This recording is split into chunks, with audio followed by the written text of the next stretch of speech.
Good evening and happy St. Patrick's Day to all of you.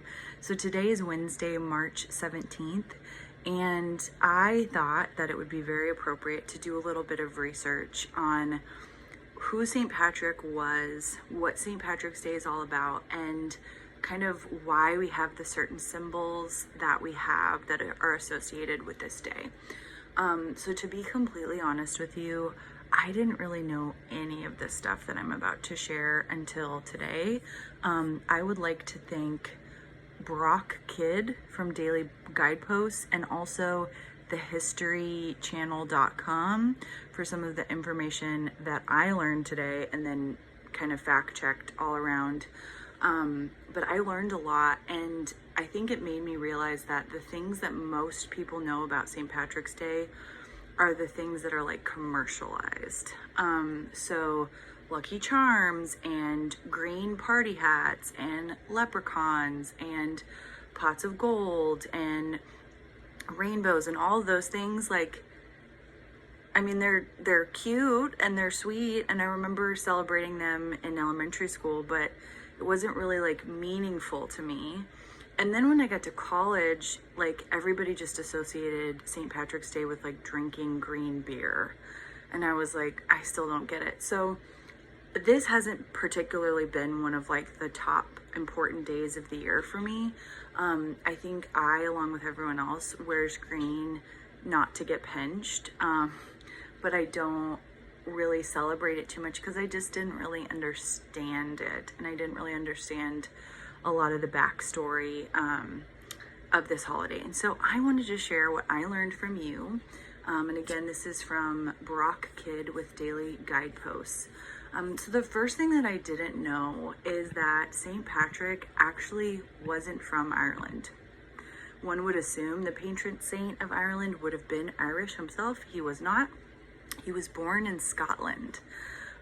He was taken to Ireland. This is when the story gets really dark, as a slave. So when he was 14 years old, he was captured during a raiding party, and he was taken to Ireland to be like a sheep herder. And so he would herd sheep and was like essentially trafficked to do slave labor. And he was there in Ireland for 6 years as a slave. Now, here's where the story gets crazy. So he was not really a Christian. He would have said that he was more pagan, and not really a believer, but God actually appeared to him in a vision and told him that he would be able to leave Ireland by going to the coast. And so he did what God told him to do, even as somebody who didn't have really a faith.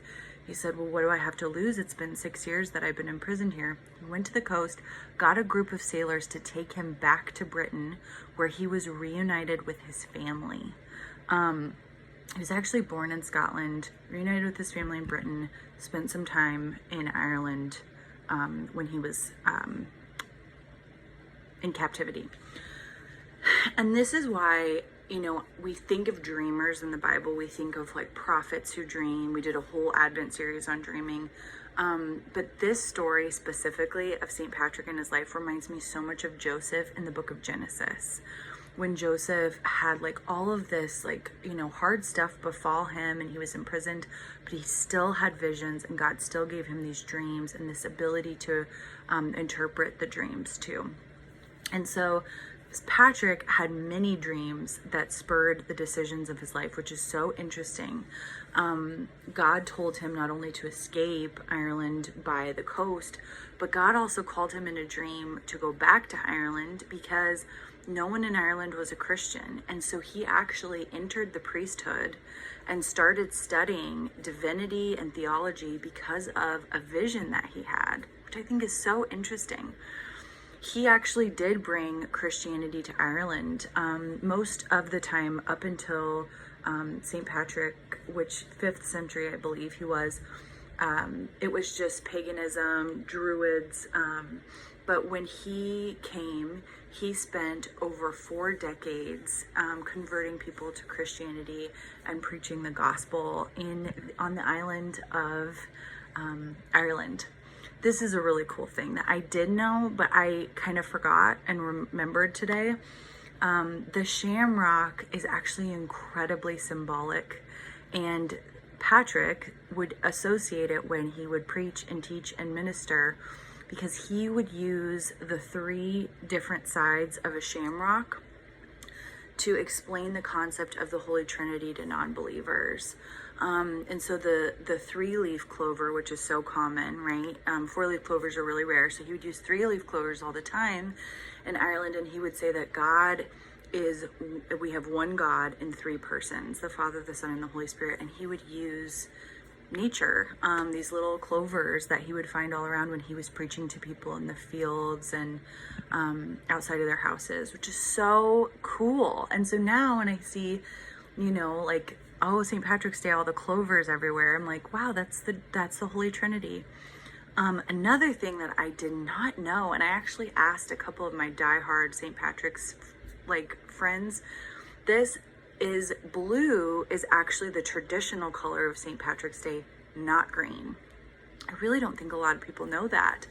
So obviously now it's like you get pinched if you don't wear green, right? And it's all about green, green, green. If you go to the Target or Hobby Lobby or whatever, it's like green and, gold and shamrocks and all that stuff.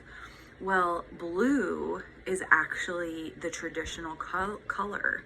And so St. Patrick, in a lot of early depictions of him, like stained glass and icons, he would be wearing blue.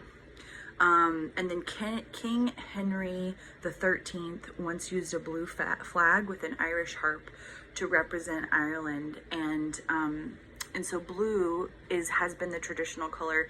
It only more in modern times changed to green, which I thought was really interesting.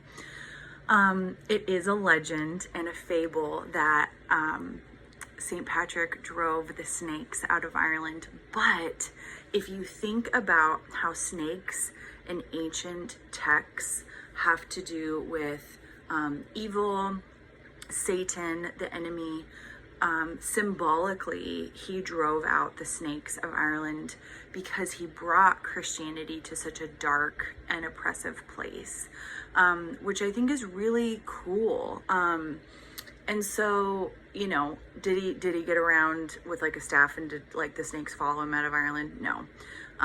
Most people think that snakes don't like Ireland anyway because it's a really kind of cold, rainy climate, and they prefer like hotter, drier places. But either way, it's just, I like the symbolism of like snakes being referred to as evil, not just in the Bible, but throughout a lot of ancient texts. This one is interesting. So when you enter the priesthood, and actually when you become a pope in the Catholic Church, you get a new name. And so Patrick was not his original name, St. Patrick. So the Irish legend is that his birth name was Maewyn Succat, or Magnus Succetus in Latin, and he took on the name Patrick when he entered the priesthood and became a priest. So I don't really know if that one's true, but I just think that that's so interesting. So the takeaways for me is that, one, God totally shows up to us and gives us big dreams, visions, wonderful things. Patrick was not even a Christian, and he said yes to God. Two, there are some incredible ways that we can share the gospel with people, and they include plants, food, people's jobs. And I love that Patrick, just like the Apostle Paul and like anyone who is doing effective ministry, takes what the people know, clovers, shows them the clovers, and explains to them theology in a way that they can understand it. So I love that too. And then the final thing that I will say is I kind of like that St. Patrick wasn't always a saint, so per se. There's that saying where, every saint has a past, every sinner has a future. Well, he didn't even really believe in God until he was in prison and had a vision. And so God can and will use anyone. It's just that we have to say yes. We have to say yes to God. So I hope you enjoyed those fun little tidbits about St. Patrick's Day. I hope you never ever look at a clover the same way. And I don't know, next year I think I'm going to wear blue for St. Patrick's Day and say that that is actually the traditional color. St. Patrick, just like Joseph in Genesis, just like Joseph in the New Testament, just like the prophets, they received visions and dreams from God, and we receive dreams every day. But I think so often there's a lot of fear and insecurity and doubt. And so my prayer for all of us this St. Patrick's Day is that we would just have the confidence to dream big.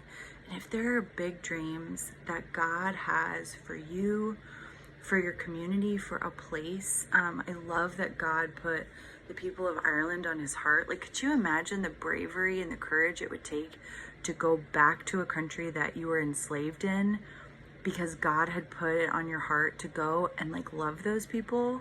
I mean, I think that is like a pretty incredible thing, that he had enough courage to return to the place that he had really bad trauma and bad memories from. But he did it for the gospel, and he did it for Jesus, and he did it because of love.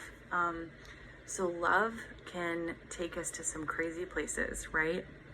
Especially when we follow God. Happy St. Patrick's Day to all of you. And I want to end this devotional with an Irish prayer. May God give you for every storm a rainbow, for every tear a smile, for every care a promise, and a blessing in each trial, for every problem life sends a faithful friend to share, for every sigh a sweet song, and an answer for each prayer. Happy St. Patrick's Day to all of you, and I will see you on Friday. Bye.